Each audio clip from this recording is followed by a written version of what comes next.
I think it's fairly safe to say that you have been around making pedals for a long time, and definitely long before You're calling me everybody old, else. aren't you? Huh?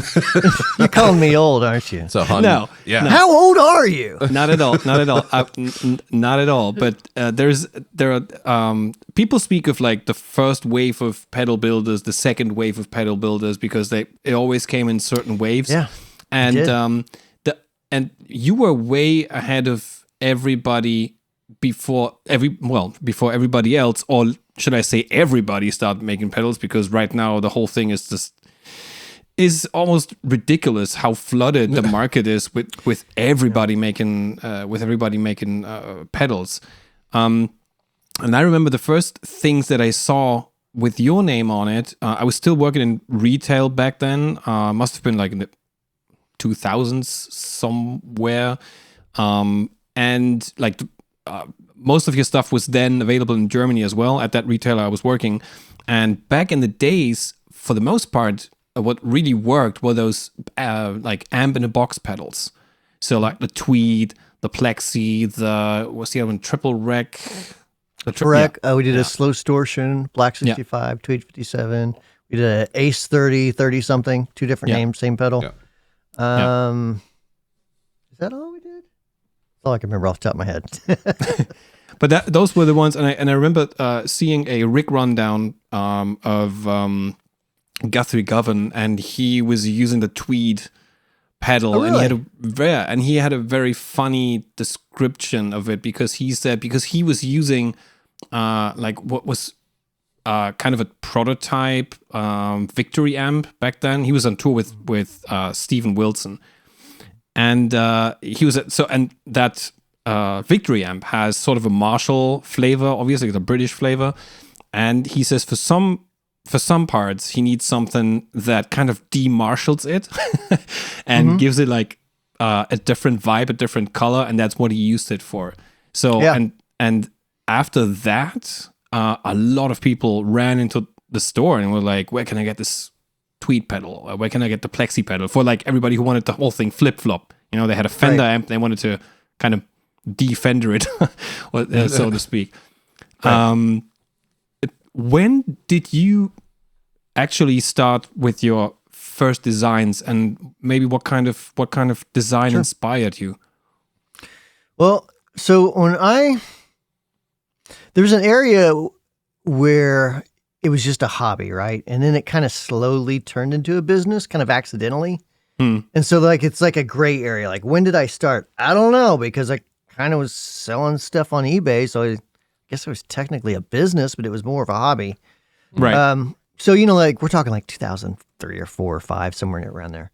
Yeah. But, you know, the people I looked up to was like Robert Keeley and Analog Man and Paul Cochran, I think, was still going then. Was going, I think he was already pretty established with the Timmy back then. Right. Who else? So there's, Mike Fuller was like that was the top of the boutique, you know, it was Full Tone. And so like everyone was kind of, well, not Analog Man and Robert Keeley, but like me and JHS and Jamie from Earthquaker were like, we all kind of were in the same graduating class, so to speak, where like we were all kind of doing the same thing at the same time.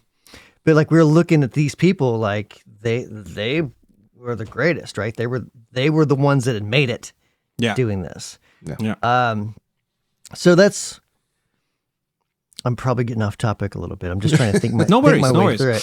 So that's kind of where I started, was just seeing what they were doing, and I didn't want to like come. I mean, I did do some mods, but I knew I didn't want to be like a Robert Keeley, and not necessarily. Where at the time he was just doing tons and tons and tons of mods, right? Yeah. Like, so I mean, I don't even know how many, but I mean, I know there was days I'd get like 3 or 4 pedals, and it would get overwhelming just having a bunch of people's pedals that I had to keep track of. And I'm like, I can't imagine doing like 100 of these a day. I just can't even imagine.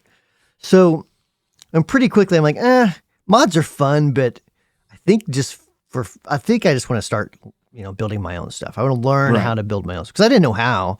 I mean, I didn't go to college or anything, so I was just reading DIY forums and asking people and trying to read as much as I could about it, and bought a breadboard, which, like, I don't know if you can see it, but that's those in the background. The back there. Yep. Yeah.